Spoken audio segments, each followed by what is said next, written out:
Olá pessoal, hoje é o nosso segundo episódio do nosso podcast, o Pô de Povo, e o nosso convidado é um amigo especial, um líder, ex-vereador, ex-presidente da Câmara e líder da comunidade metodista de Brodowski, pastor Jefferson. Seja bem-vindo, pastor.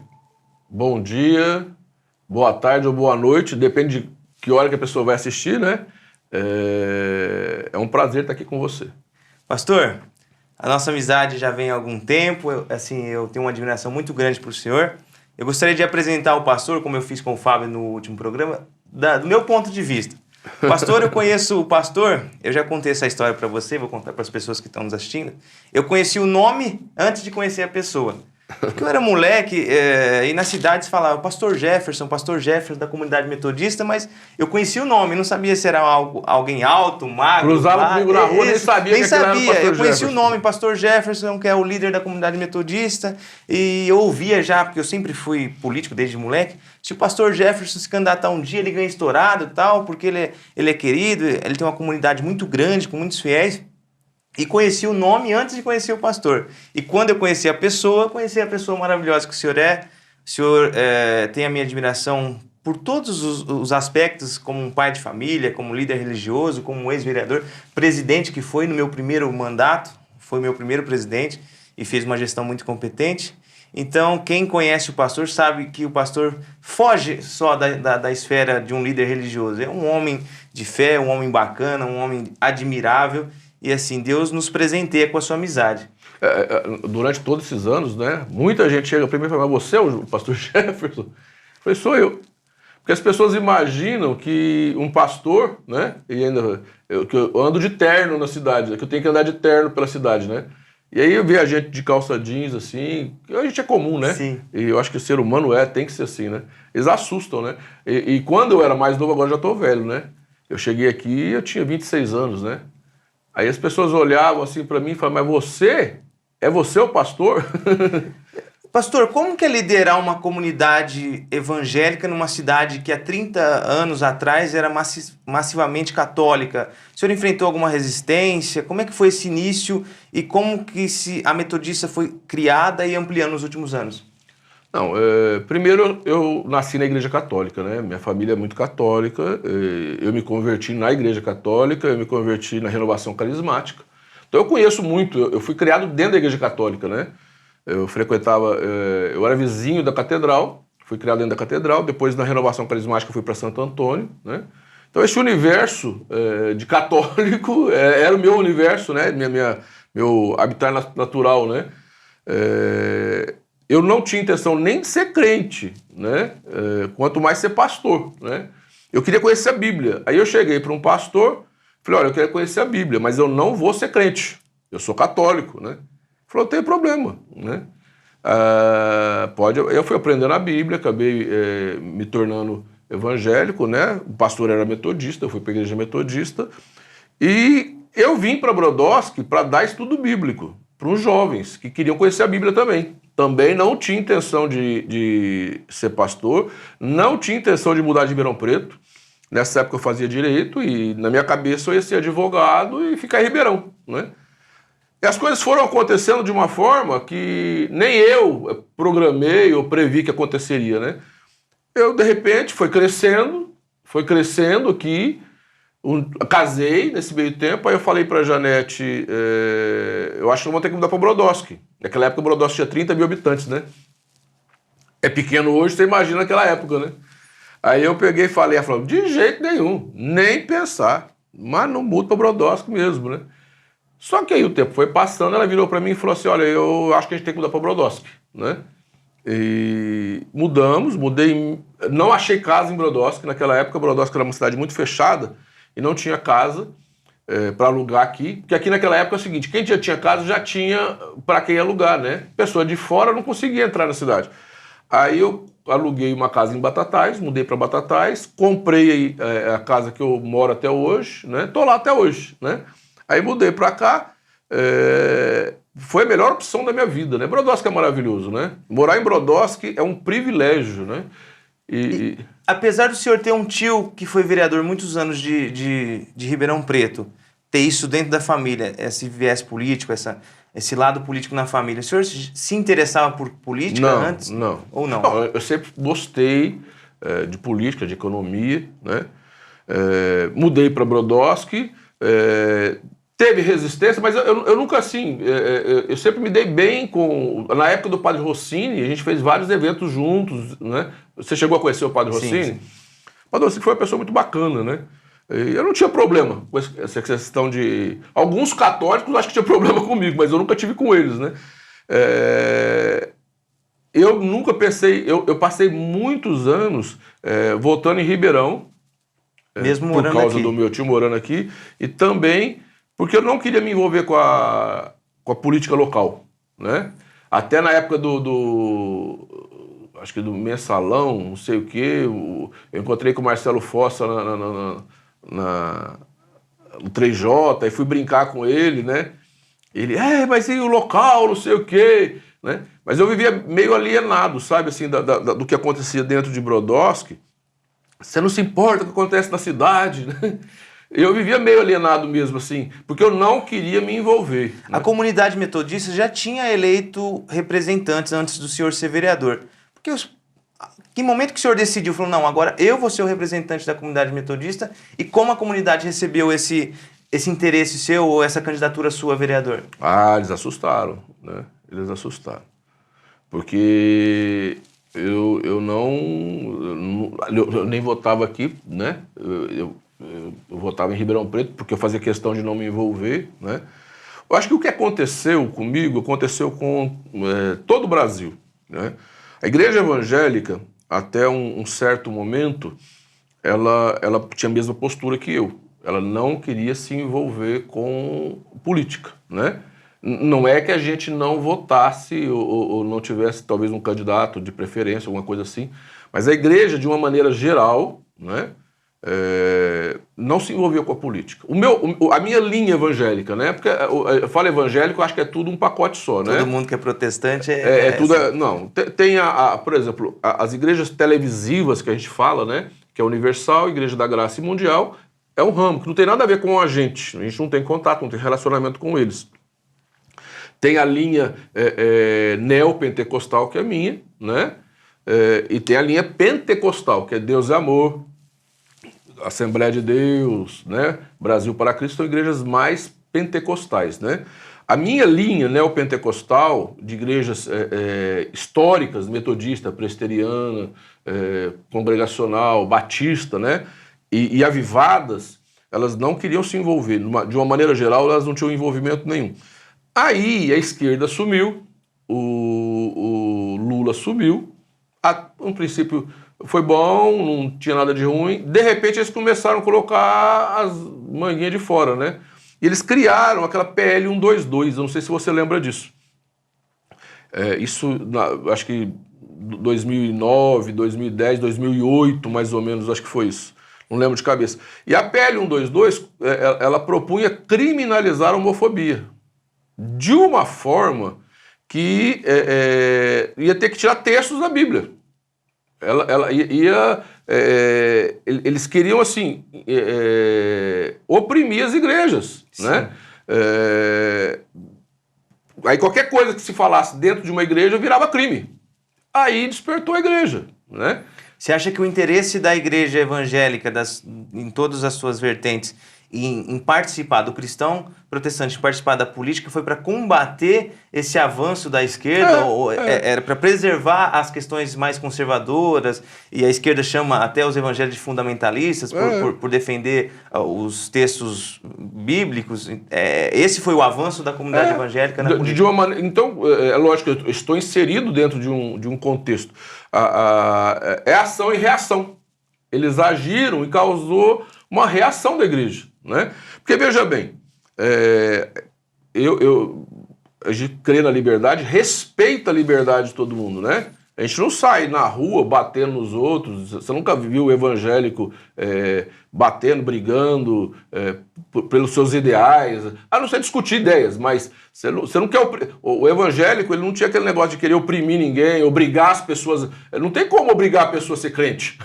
Você tem? Catar a pessoa na marra e trazer para dentro da igreja?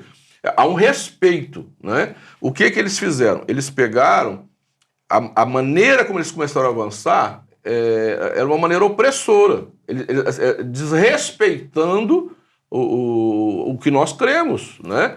E aí foi o que a igreja começou a reagir. Depois veio ideologia de gênero, aquela coisa toda, e aí a igreja reagiu. E esse avanço, essa participação da comunidade evangélica na política foi muito rápido e muito grande. Hoje nós temos uma bancada evangélica que é muito grande. Eu olhando de fora... Por isso que eu falo que a questão não foi Brodowski, local, mas foi nacional, né? Uma questão olhando de fora, por que talvez por interpretação, por dogma, porque a Igreja Católica é menos combativa nas questões de defender as questões mais que eles chamam de fundamentalistas do que a Igreja Evangélica? Isso é modo de dogmas, de interpretação dos textos bíblicos, ou é porque a Igreja Católica ela é mais próxima de algumas coisas que estão sendo implantadas? Não, porque o evangélico ele é fundamentalista mesmo. Né? Não podemos fugir disso, né? O que é cristianismo? As pessoas confundem. Você mudou de religião. Não, você muda de religião quando você deixa de ser cristão para ser hindu. Ou islâmico. Ou islâmico, ou judeu, budista, né? Agora, cristianismo é uma religião só. Então, se você é católico e passou a ser evangélico, você continua sendo cristão. Acreditando no mesmo Cristo e no mesmo Deus. Nós cremos, a Bíblia é a base de fé, as mesmas doutrinas. O que muda é apenas a denominação, né? Não a religião. Então, é o cristianismo. O cristianismo ele tem um leque muito grande, né? Então, a Igreja Católica, ela é mais light, vamos colocar assim, né? Dentro da Igreja Católica há um engano também das pessoas, porque é igual o islamismo. A gente acha que todo muçulmano é igual. Não é. Tem várias vertentes. E tem também os mais radicais, e os mais liberais. E os sunitas são mais light, né? E os xiitas são os mais radicais. Dentro do cristianismo existe a Igreja Católica. Dentro da Igreja Católica existe uma diversificação ali, uma variedade, né? Se você, por exemplo, observar, tem a turma que é mais de esquerda, que é a Eclesiais de Base, da onde a Marina Silva surgiu, esse pessoal. E tem a Renovação Carismática, que porque ela é mais próxima dos evangélicos e da Bíblia, ela é mais fundamentalista. Você pode ver que a Renovação Carismática, a Canção Nova, ela é bem de direita. Sim. Enquanto a Eclesiais de Base é mais de esquerda. Mas a Igreja Católica ela é mais light, vamos dizer assim, né? E a Igreja Evangélica, por ser mais... não sei se questão da Bíblia, de ler mais a Bíblia, de estar mais focado no... Não sei, eu só sei que é fundamentalista. Uma curiosidade que eu sempre tive, e eu acho que eu já até perguntei para o senhor acredita que tem votos fora da comunidade metodista? Voto de católico, voto de espiritualista, voto de ateu? O senhor acredita que tenha? Eu? Tenho muito voto. Porque, veja bem, uma vez eu vi o Magno Malta dando uma palestra em Ribeirão Preto, ele falou assim, olha, eu já fui candidato a vereador, deputado estadual, deputado federal e senador. Ele falou, a eleição mais difícil de se ganhar é a eleição de vereador. Porque todo mundo tem um parente candidato. Sim, não é assim? Sim. Se, por exemplo, se você pegar um candidato a deputado federal e estadual, fizer campanha para ele... 99% da cidade aqui não tem um candidato de preferência, não tem um parente que é candidato a deputado.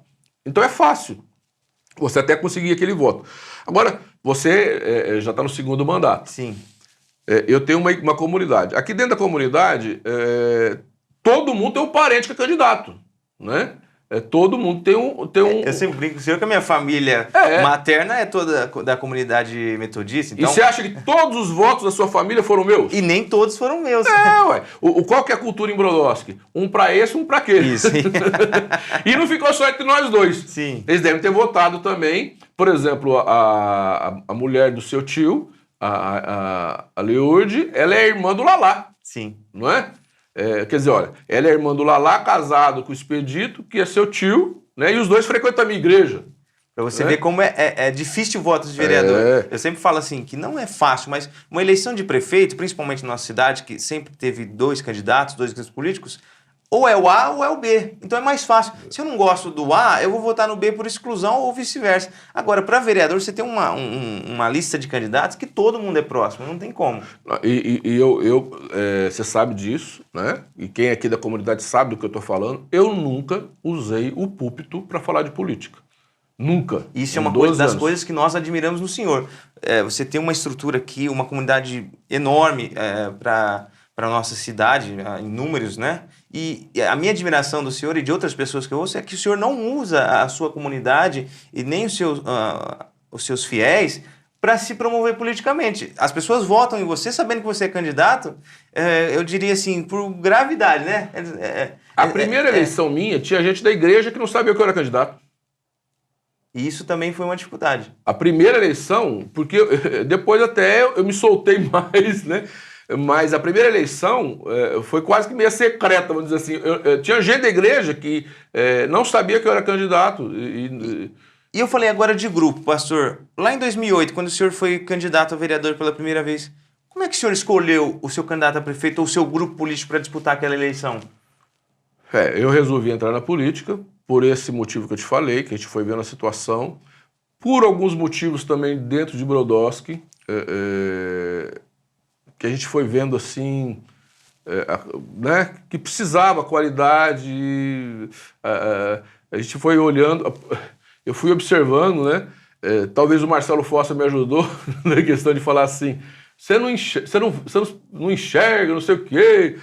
Você está preocupado com o mensalão e a nossa cidade. Não sei se foi isso que me levou a questionar, começar a olhar um pouco para Brodowski, ver a situação, né? A gente vai vendo assim algumas coisas. Aí, não sei te falar exatamente, né? Eu comecei a ver. Houve um problema também na Câmara, na questão da doação deste terreno aqui, sabe? Eu nunca tinha ido na Câmara, eu nunca tinha participado de uma sessão, e na doação desse terreno eu fui, e eu não gostei da atitude de alguns vereadores, eu achei assim, deboche, sabe? Eu tenho muito a agradecer ao Celso Tapeceiro, que é meu primo, aliás. É teu primo? Celso Tapeceiro foi uma pessoa assim ímpar, né? Eu não tem como entrar agora no detalhe, mas foi uma coisa um pouco desagradável que aconteceu ali. E na Câmara, aquele dia, eu falei, eu vou entrar nessa história. Né? Mas não tinha intenção de ser candidato. Não tinha intenção de ser candidato. Eu falei, eu vou entrar nessa história, que esse pessoal tá achando que a gente é bobo, né? Porque tem pessoas, tem aquele ditado que fala assim, quer conhecer uma pessoa, dê poder a elas. E você sabe se é vereador, eu já fui. O poder de um vereador é efêmero, é uma coisa boba, não é? Mas tem gente que acha que ele é o presidente da República, né?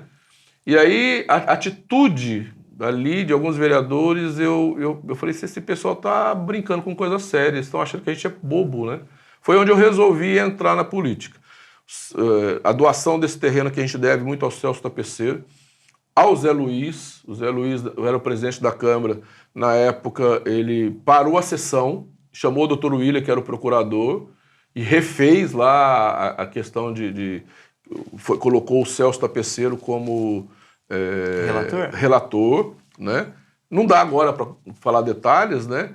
Mas ali eu peguei, eu disse para um vereador, porque é lógico que aí agora que o Celso Tapeceiro deu parecer, todo mundo votou a favor, né?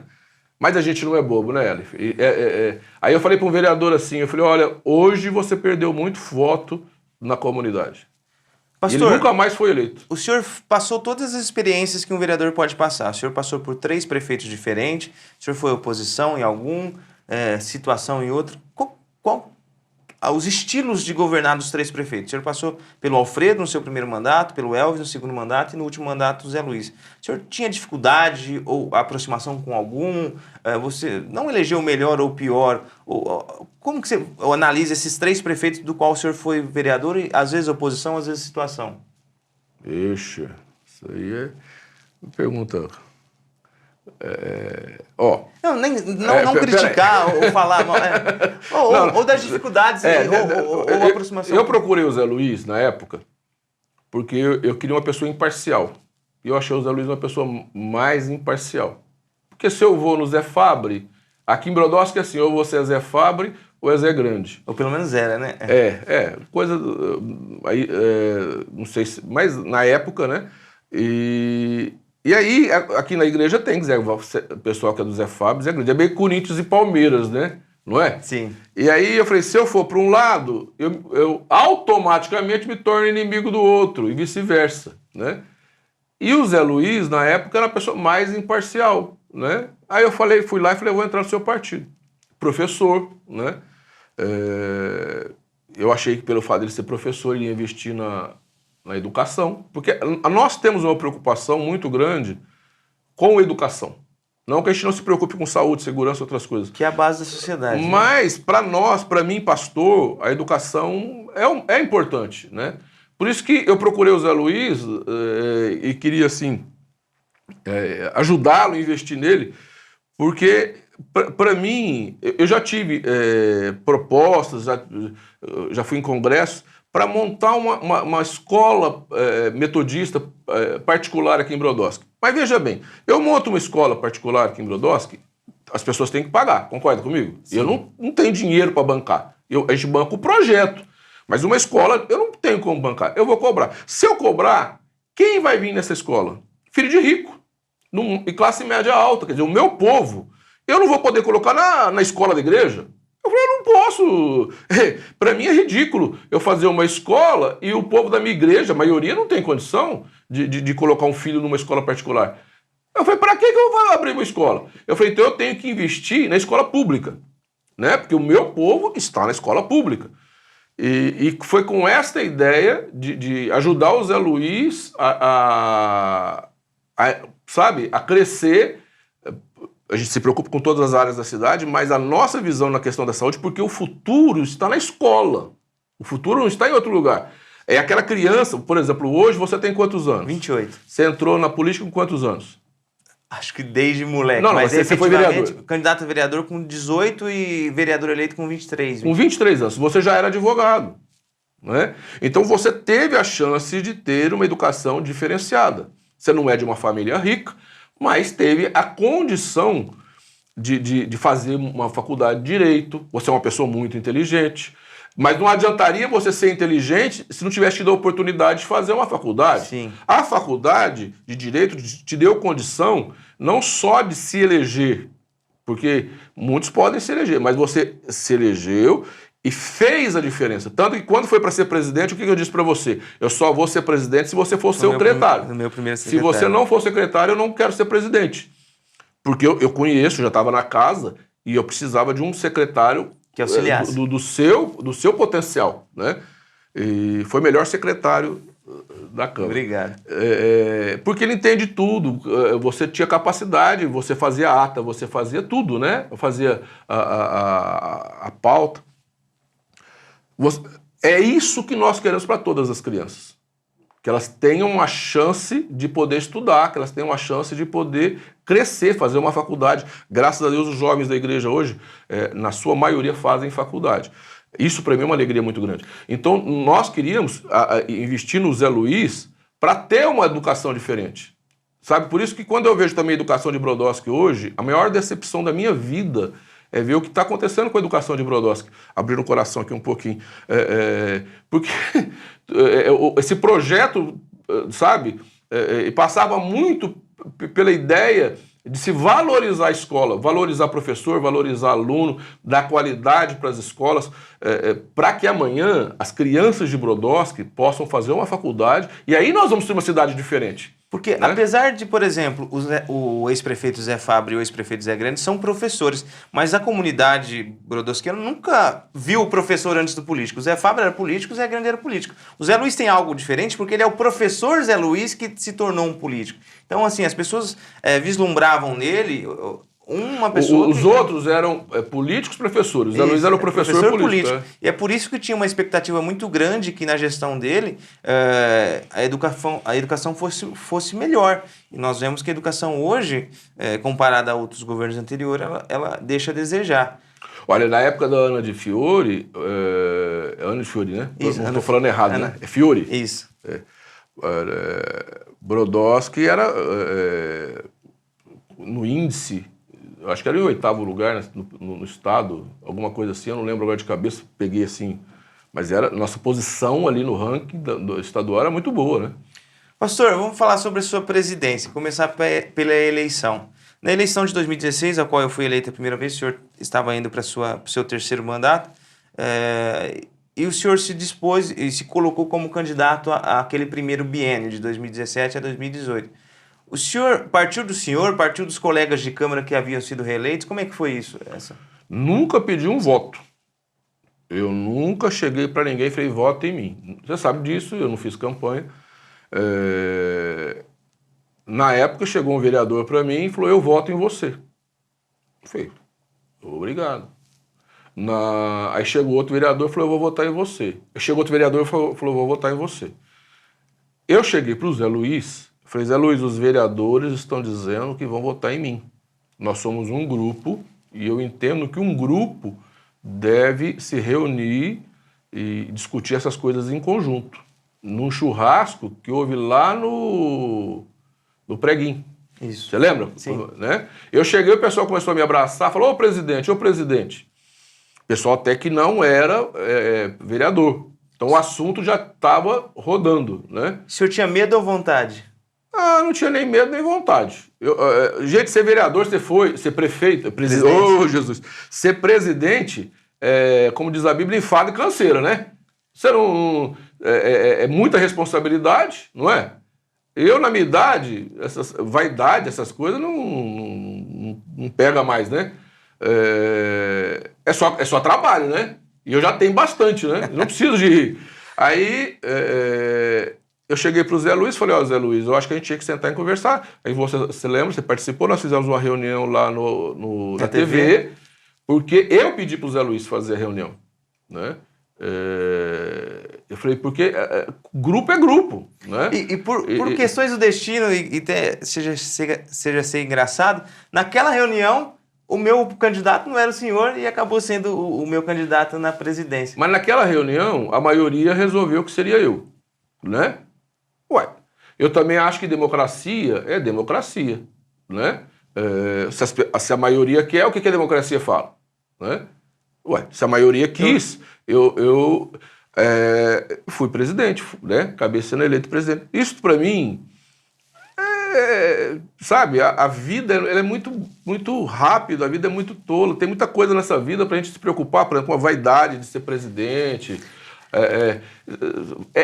Foi bom, foi uma experiência boa, Você também foi presidente. Sim. Eu acho assim que... E devo muito ao senhor a minha presidência. E assim, eu imagino o senhor um líder religioso, um vereador no terceiro mandato, com a sua idade e tal. Eu sou muito grato a vocês, principalmente aos mais velhos, em votar em alguém, um jovem no primeiro mandato com 25 anos. Isso é uma coisa que eu fico às vezes refletindo sozinho. Poxa, o Jefferson, o Arthur, que são avós, são vereadores com vários mandatos. Ter votado em mim um moleque, na época, de 25 anos, isso é uma coisa que eu tenho muita gratidão por isso. E você foi excelente presidente. E você foi uma das passagens, a gente teve, não é só a vereança, a gente tem muitos, é sério, a função que nós exercemos, ela pede credibilidade, seriedade, mas a gente tem algumas passagens mais engraçadas. E eu lembro quando a gente ainda estava entre a eleição e a posse, para a eleição do senhor como presidente, e eu e o Fábio ainda, nem era vereador, né? E nós tentando ajudar o senhor a eleger presidente, né? E nós falamos, pastor, vai visitar aquele vereador pode votar no outro candidato. E o pastor fala, o senhor vai lembrar, o senhor falava assim para nós, se for a vontade de Deus... se for a vontade de Deus, ele falou, pastor, mas a gente tem que fazer a nossa forcinha também.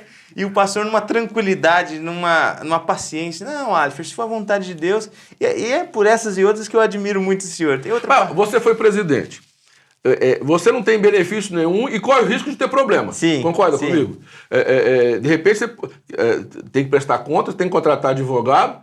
Mas, gente, você brigar para ter serviço é uma coisa meio incoerente, tem gente, né? que quer por conta do status de ser presidente. Bobeira. Eu fui presidente da Câmara com 25 anos, no biênio passado, 19 e 20. Eu acho que eu fiz a minha parte, dei a minha contribuição e não tenho mais vontade de ser presidente. Eu acho assim que é algo que a gente tem no mandato Quando a gente é tudo na vida, se a gente é um jogador, a gente tem que tentar ser o melhor jogador. Então Mas já passou. Já passou. Eu não tenho isso. Agora ele quer ser prefeito, gente. Esse apego. Eu queria falar de outra passagem. Não, deixa eu te falar só uma coisa. Uma experiência maravilhosa de ser presidente da Câmara.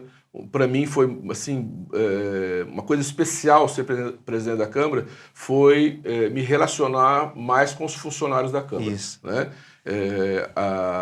O pessoal ali da Câmara, não vou citar nomes para não incorrer de esquecer alguém, né? Mas foi assim um prazer muito grande estar aí com eles, com elas, né? Agora tem eles um pouquinho mais, né? Mas é um pessoal maravilhoso, né? Eu acho que foi muito bom, foi um prazer poder me relacionar com eles ali mais Você próximo. começou a quebrar isso e depois veio eu com 25 anos, dessa menos formalidade, de chegar, de brincar com o funcionário, de fazer as coisas de um jeito mais leve. Eu gosto disso, isso é na minha vida. Eu acho que a gente tem que ter a seriedade da função que a gente desempenha, de vereador, de presidente da Câmara, mas a gente não pode levar as coisas com a amarração, com cara fechada, com... Eu acho vale que a pena. As pessoas também não querem votar e não querem um representante amargurado, a pessoa quer algo que transmite a ela uma coisa boa. O que eu levo de melhor da presidência foi poder me relacionar mais com os funcionários de lá.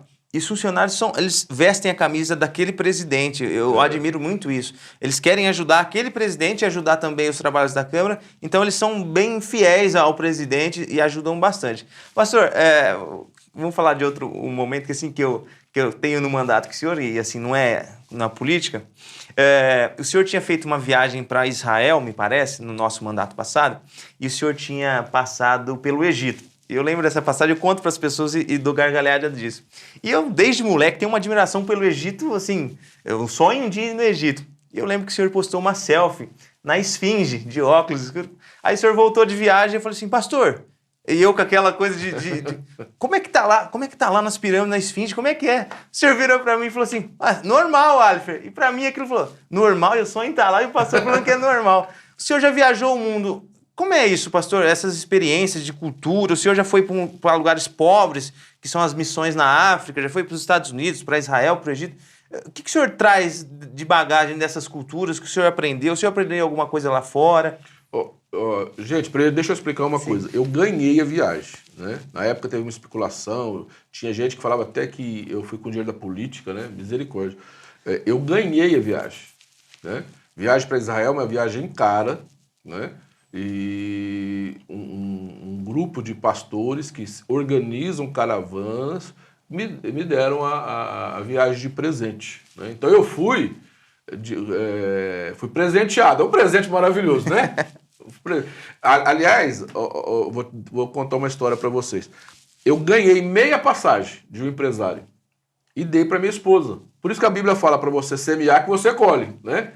O empresário de São Paulo me deu meia passagem, que ele queria levar uma turma também. Eu falei, vai você, porque eu já tinha voltado da África. Eu falei para a Janete, vai você. Ela foi.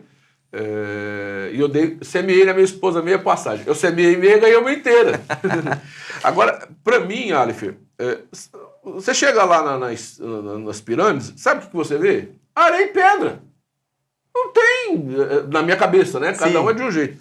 Você chega ali, você vê um amontoado de pedra e areia. Que é diferente, por exemplo, de Israel, que você tem um sentimento religioso e tudo mais por aquilo que o senhor está visitando. Não, eu acho que cada pessoa ela tem assim, um foco, tem uma visão, né?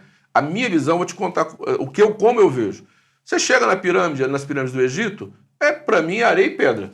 Né? Não me emociona. Você chega na Torre Eiffel, os africanos, os franceses ficam criticando o Brasil, a lama, cheio de lama lá, você tem que ficar pisando aquelas poças de barro lá da Torre Eiffel, não tem nada de glamour aquilo. É um montoado de ferro. Você olha, aqui, a gente olha aqui a torre aqui da Claro, não é muito diferente, né? É um montoado de ferro. Você olha, fica todo mundo tirando fotografia aqui em monte de ferro, né? Você vai na Estátua da Liberdade, é uma estátua. Né? Isso para mim não me empolga. Você vai porque, né? Mas para mim não faz diferença nenhuma. O que mexe comigo é as pessoas, né? O que mexe comigo é o jeito, a cultura, né, de um país, a maneira como eles reagem, a maneira como o que eles comem. Né? Pastor, para exemplo, isso é o que mexe comigo. Para exemplificar para as pessoas que não conhecem a realidade, que vivem por TV, a África é pobre mesmo? Que de exemplo de pobreza que o senhor viu na África? Que o senhor ficou com o coração apertado? Olha, para vocês terem uma ideia, a África melhorou muito nesses últimos anos. Mas mesmo assim, para vocês terem uma ideia, Beira, que é a cidade que a gente investe, é do tamanho de Ribeirão Preto. Quantos por cento de Ribeirão Preto você acha que tem favela? Menos de 10? Uns 5, né? 700 mil habitantes. Se tiver 35 mil pessoas morando em favela, é mais ou menos isso, né? Não chega a 10, né? Em Beira, é 70% morando em favela. Sabe o que é isso? Sem energia elétrica.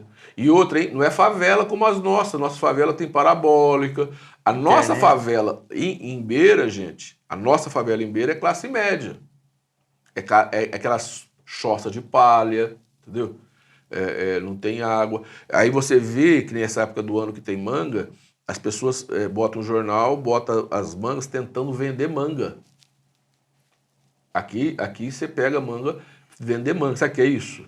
Vender manga para poder ver se pega esse dinheiro e compra a farinha de mandioca para fazer a polenta. É uma polenta, chama chima, que é água e farinha de mandioca. Para mim é aquela cola que a gente fazia para fazer papagaio, sabe? Que é horrível, eu não gosto daquilo. Quem come ali, muitas vezes, a maioria tem uma refeição por dia. Então as pessoas do Brasil não têm noção do que é miséria. Ah, mas o Nordeste, muita miséria no Nordeste. Só que o nordestino, se ele quiser, ele desce para São Paulo e ninguém vai parar ele. Ninguém vai barrar ele. Se ele quiser descer, agora os nordestinos tá tudo vindo de avião, né? Vem, trabalha e volta de avião, sabe, né? E essa migração na África não existe. Não, porque são países e você não atravessa a fronteira. E agora, veja bem, aqui em Brodowski, se alguém falar que aqui em Brodowski passa fome, a pessoa passa fome se ela não souber pedir. Porque qualquer um dá um prato de comida. Não é verdade? Ou te ajuda de alguma forma, a gente dá cesta básica, outras entidades, a prefeitura também dá. E de alguma maneira, a pessoa recebe um tipo de ajuda. Aqui a pessoa reclama quando ela come só arroz e feijão, não tem mistura, não é? O nosso projeto lá da sopa toda noite, né? Todo dia de tarde tem sopa. Agora, imagina num lugar que você não tem, seu vizinho não tem, o outro não tem. Entendeu? E não tem para quem pedir. Vocês entendem? Porque a classe que tem é pouquíssima, aí não vai te dar. 70% mora em favela, 20% é pobre, né? Quem tem uma casa do padrão do CDHU lá é top de linha, meu filho. É gente de nível bom, né?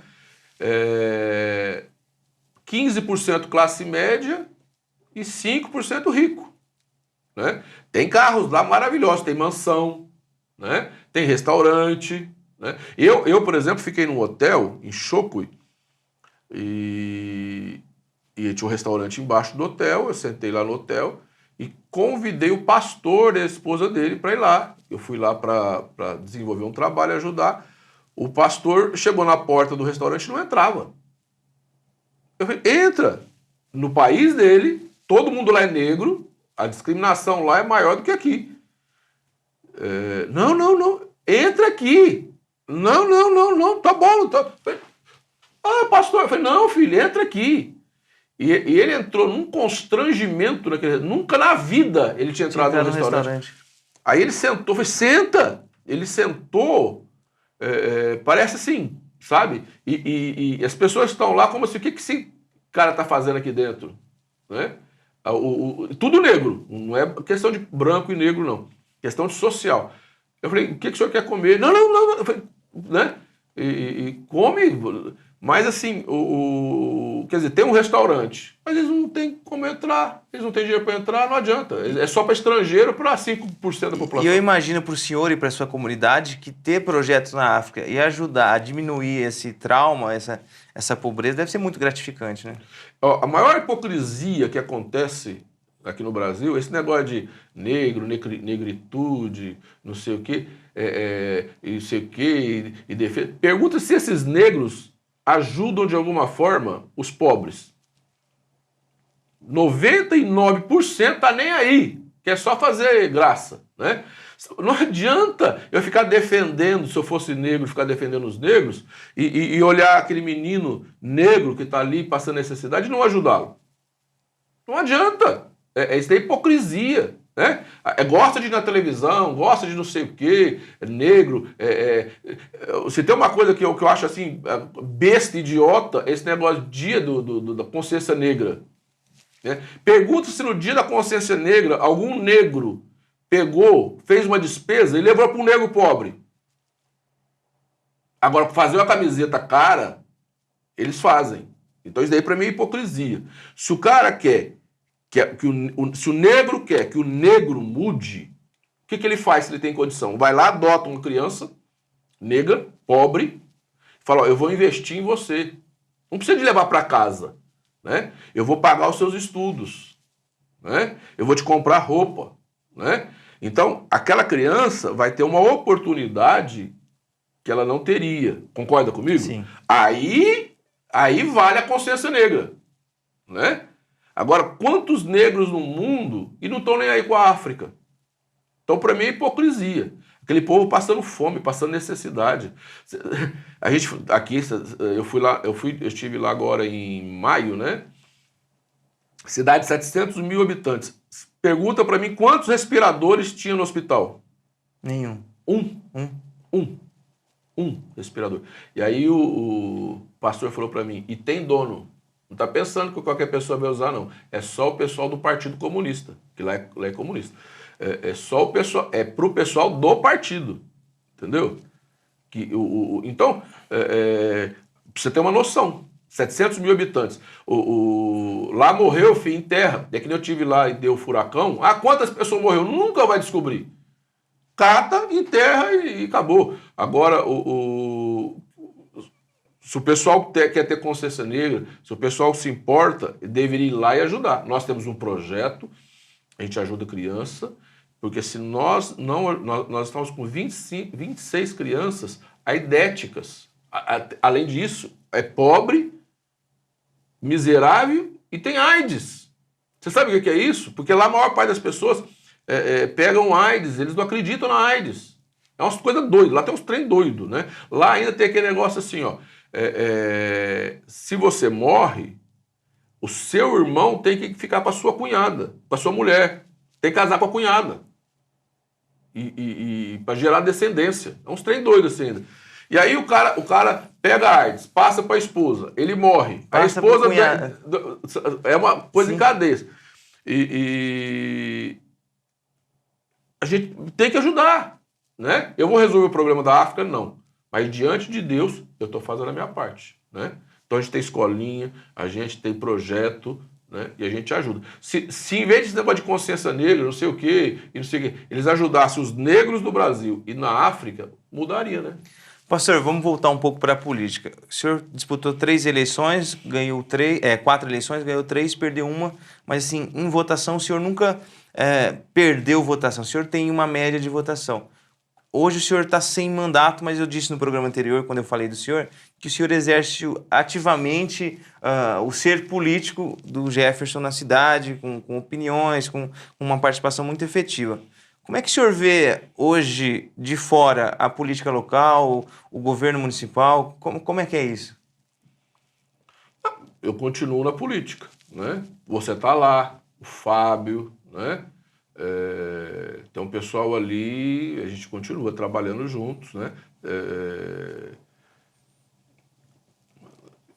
Eu estou um pouco preocupado com o Brodowski, né? A gente tem visto a situação, eu fico chateado, estou muito chateado com a situação, com tudo que a gente tem visto, né? Eu acho que o Brodowski precisa crescer, né? Principalmente na educação, eu acho que a gente tem exemplos aí em outras cidades, né? Nós não poderíamos ter passado essa pandemia como nós passamos, aí vai trazer uma sequela muito grande para os pobres, porque o rico, filho, paga a escola particular para os filhos, paga a aula de reforço, os pobres, desfavorecidos, vão ficar mais pobres e mais desfavorecidos depois dessa pandemia, né?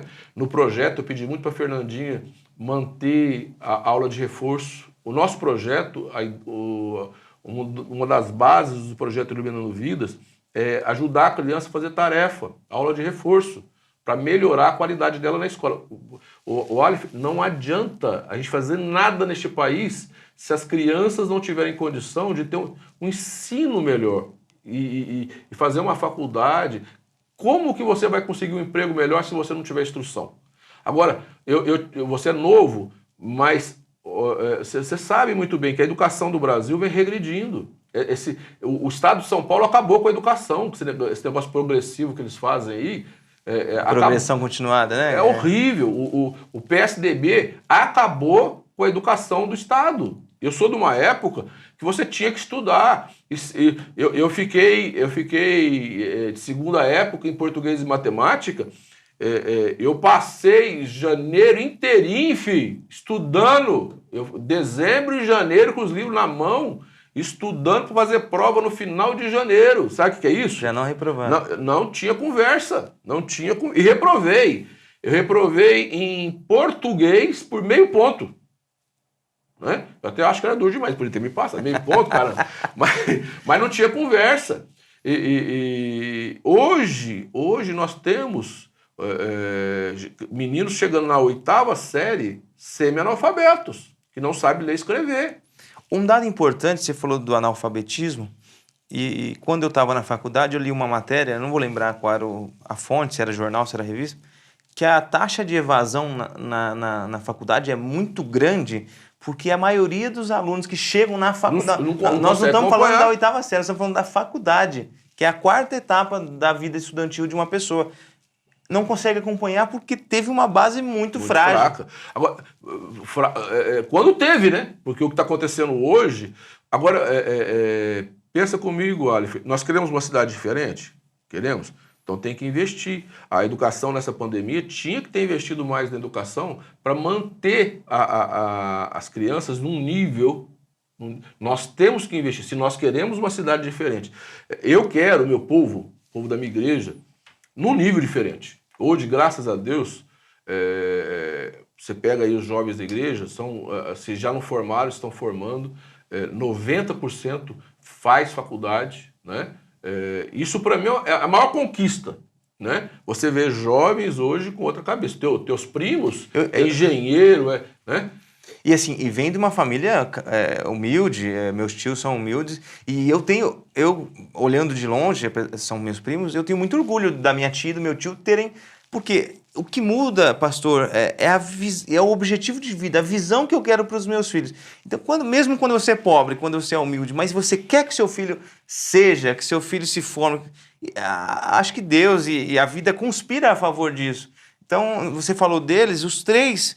que se tivesse uma outra estrutura familiar, uma outra visão de mundo, jamais estariam formados os 3. E mesmo com as dificuldades de ser uma família mais humilde, tem os 3 filhos formados. Isso é um motivo de orgulho para mim. Eu tenho certeza que como líder deles religioso, muito. Você também tem. E a igreja tem essa função, né, de auxiliar, né? E a prefeitura tinha que ter também, né? Porque, assim, é a formação do caráter da pessoa e da visão de mundo da pessoa. A pessoa tem que ter uma visão de mundo que ela precisa prosperar. A vida não é ser rico a qualquer custo, mas prosperar na vida, ser uma pessoa melhor e dar condições de conforto e estabilidade para sua família, uma condição melhor. Eu acho que vocês aqui na sua comunidade, desde de criança, das crianças que começam aqui, vocês tentam inserir essa visão de mundo nessas pessoas, que nós vemos que na maioria dos casos aqui, tem pessoas que nem a vida não ajuda, né? Mas tem pessoas aqui que estão aí na comunidade, engenheiros, médicos, advogados, que nasceram aqui, que foram criados aqui, e essa consciência moral foi criada aqui. Pega uma coisa prática.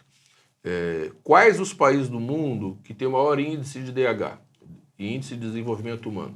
Você vai pegar os países do norte da Europa e do norte da América, né? Se você pegar de uma maneira geral, são os países que têm maior... Não estou falando de riqueza, que a China é rica, mas o povo é miserável. Qualidade de vida. Por que esses países são assim? Porque foi o berço da reforma protestante. Agora, puxando a sardinha para o seu lado. Por quê?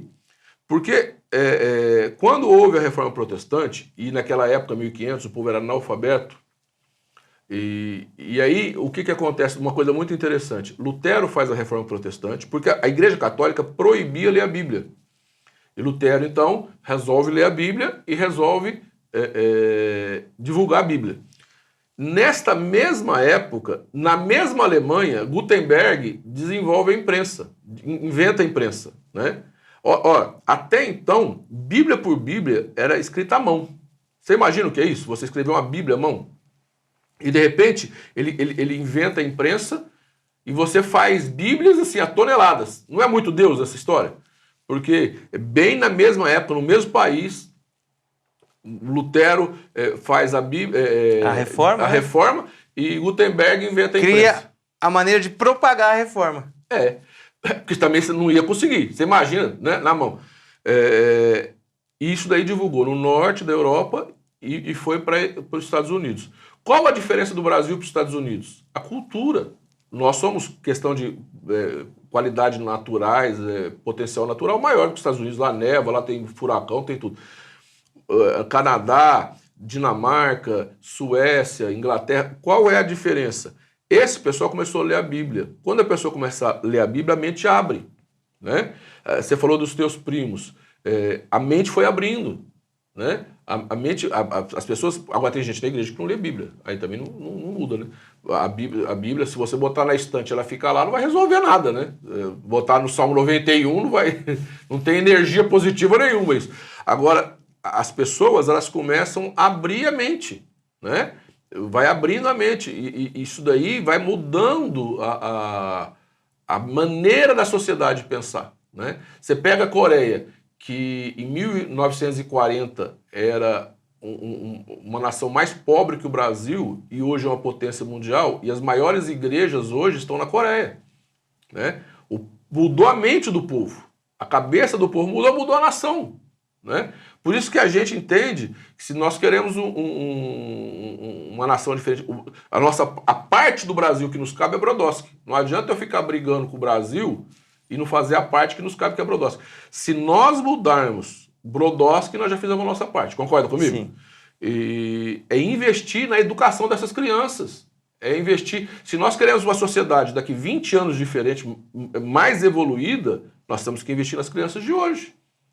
Pastor, o senhor, como a gente disse há minutos atrás, ainda é muito ativo na política, e eu sei que o senhor tem expectativa e perspectiva de, em 24, se voltar a disputar uma eleição. Eu acho que você já disse, e a gente conversa também, que não seria mais a vereador. Você acha que no executivo o senhor conseguiria fazer mais pela cidade? Vereador eu não vou ser mais. Né? Se alguém imagina isso, tem essa ideia, já ouviu falar, não vou ser mais vereador. Porque eu sou muito agradecido, 12 anos tá bom, né? Gostaria de ter sido 16 e terminar com 4 mandatos, mas eu já havia dito que seria a última eleição. Perdi, não tem mais. Então, para a Câmara, eu não volto mais. Eu oro todos os dias, sou candidato a prefeito, né?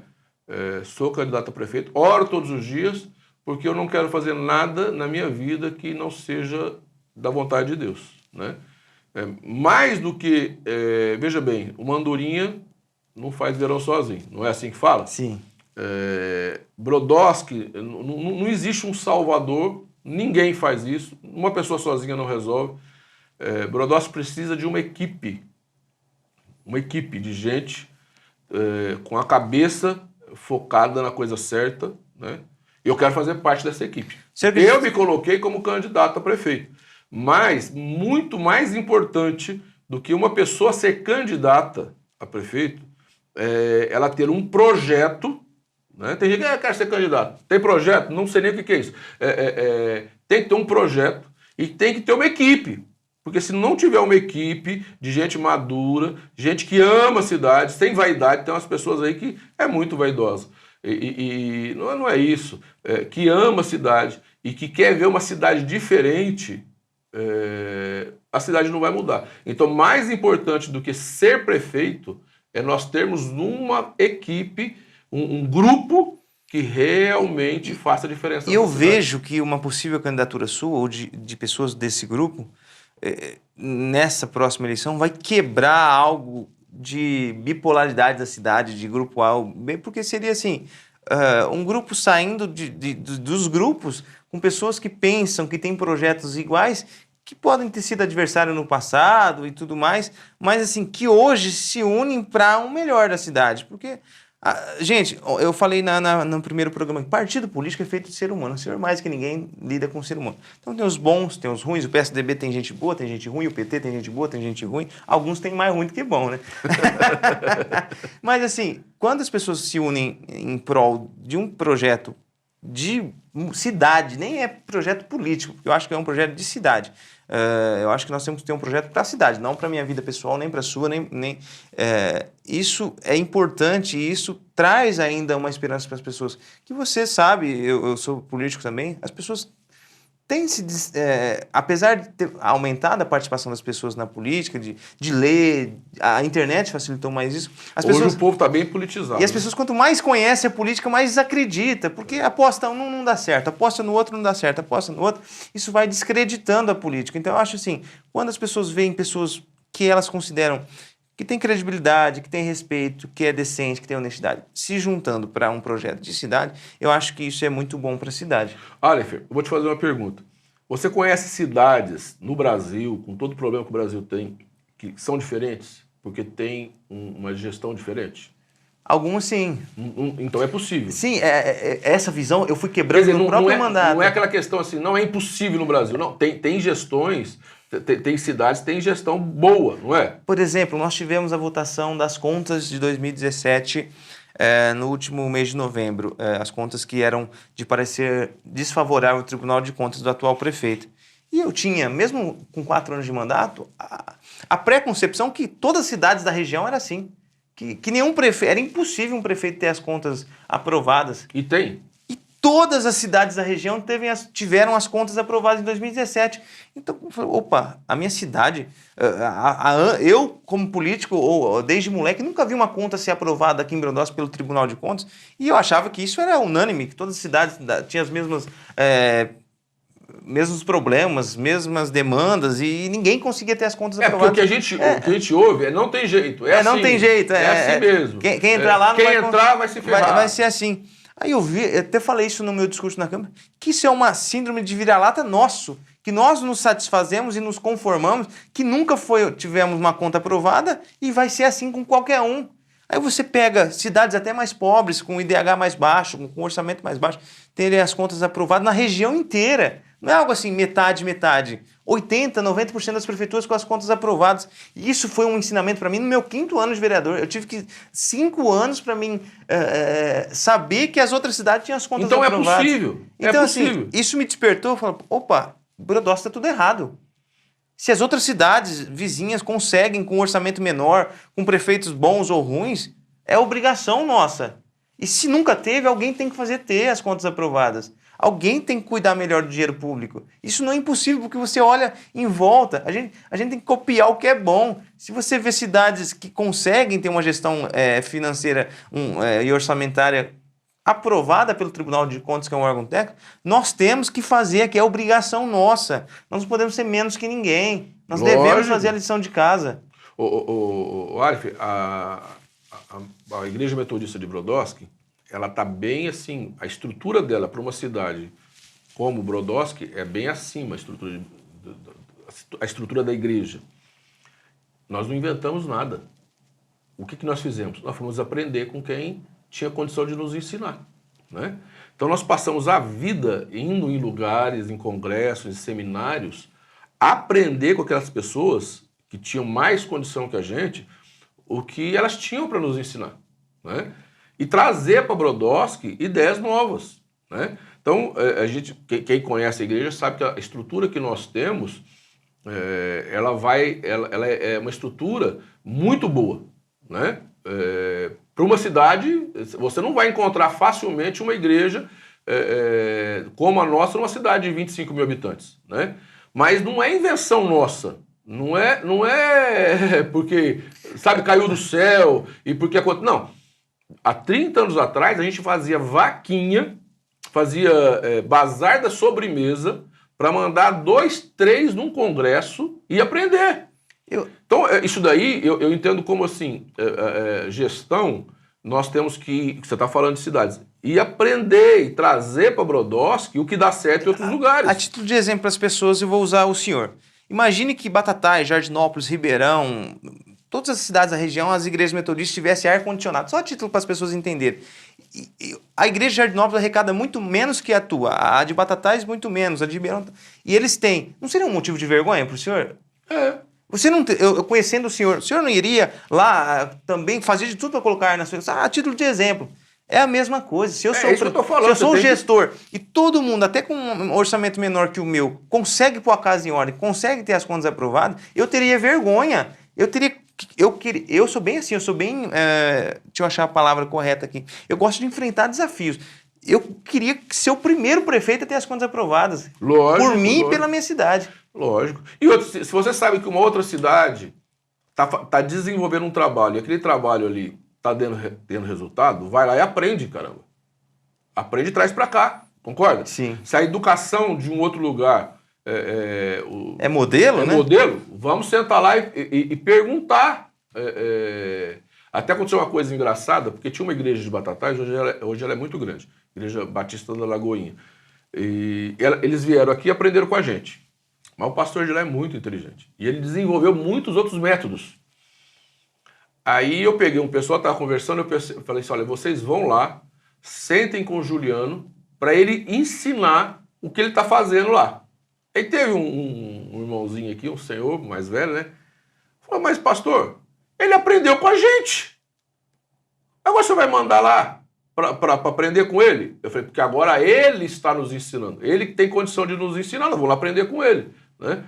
Não, pastor, é ele que tem que vir aqui aprender. Eu falei, não, ele já veio aqui aprender, agora a coisa inverteu. E a gente tem que ter essa humildade. Se o rapaz está fazendo coisas diferentes que estão dando certo, metodologia, sistema. Eu falei pro pessoal, vai lá, senta e pede para ele explicar. Né? Aí foi, ele explicou, ensinou e nós aprendemos com ele. Né? Então a gente tem que ter essa humildade. Ó, por que vocês estão fazendo isso? Como que está dando certo? Né? O que vocês estão fazendo na educação que está funcionando? Traz, passa para o pessoal e aplica aqui, caramba. Como que é aquele que fala assim, tudo se copia, nada se inventa, tudo se copia. Como que é? Nada se cria, tudo se copia. Nada se cria, tudo se copia. E é verdade, a gente tem que copiar coisas boas, né? Pastor, nós estamos chegando ao fim desse segundo episódio do nosso podcast, do Pô de Povo. Gostaria de agradecer ao senhor, não só pela entrevista, por ter nos ajudado, vai contribuir com a gente como apresentador aqui nesse podcast, pela entrevista de hoje, que foi fantástica. A gente falou de política, falou de viagem. Foi bom? Muito bom, muito bom. Tenho certeza que as pessoas que estão nos assistindo amaram essa entrevista, quebraram algumas coisas que às vezes outros católicos tinham do senhor. O pastor é uma pessoa muito, muito, muito bacana. Que nem você disse, o pastor não é um pastor que usa terno, não é todo formal, é uma pessoa extrovertida, uma pessoa que traz uma energia boa para quem está perto, para quem está do seu lado. Agradecer ao senhor pela participação, pelo espaço, e que tenho certeza que 2022... esse programa vai ao ar no dia 30 de dezembro. Desejar a vocês um feliz 2022, que nós tivemos um 2021 muito triste, de muitas percas, mas Deus, tenho certeza que vai preparar um 2022 de muitas bênçãos para você, para sua família, para sua comunidade, e que a nossa amizade continue mais firme e maior sempre. Amém. A nossa ideia, né, é debater ideias, né? A nossa ideia é redundância, né? A nossa ideia aqui, o nosso projeto é debater ideias. Eu acho que o diálogo, o debate saudável, né, vai fazer com que a nossa cidade cresça, né? Então essa é a nossa ideia. Vamos estar aqui, vamos chamar bastante gente para... E vai chamar gente que pensa diferente de mim, de você. Diferente. Eu acho que a gente ouvir o contraditório é saudável, né? A gente não pode ser dogmático, né? Mas vai dar certo, né? Se Deus quiser. Vai ser muito legal. Eu creio que o ano de 2022 vai ser diferente para todos nós, em nome de Jesus. Vai ser um ano, né? Então, eu vou pedir para o senhor, Jackson, manda uma mensagem pro pessoal de ano novo aí, pastor. Como pastor evangélico agora. Olha, que Deus abençoe vocês, que o ano de 2022 seja um ano abençoado na sua vida, na nossa vida, que a nossa cidade, que o nosso país possa experimentar um ano diferente, um ano abençoado, que Deus dê para você, para sua família, para sua casa, um novo tempo. O meu desejo é um Feliz Natal, um ano novo abençoado para você e que a graça de Deus esteja na sua vida. Né? Que o Espírito Santo de Deus, que foi enviado como Consolador, possa estar assim, te orientando, te dando instrução. Uma coisa que eu oro todos os dias é que o Espírito Santo seja o meu conselheiro e que ele seja o seu conselheiro todos os dias, te dando sabedoria e graça para a gente caminhar. Este mundo não é fácil. E 2022 também vai ter pedras e dificuldades, mas que Deus nos dê graça para a gente atravessar em meio às pedras e dificuldades e continuar vencendo em nome de Jesus. Obrigado, pastor. Obrigado, pessoal. Um abraço.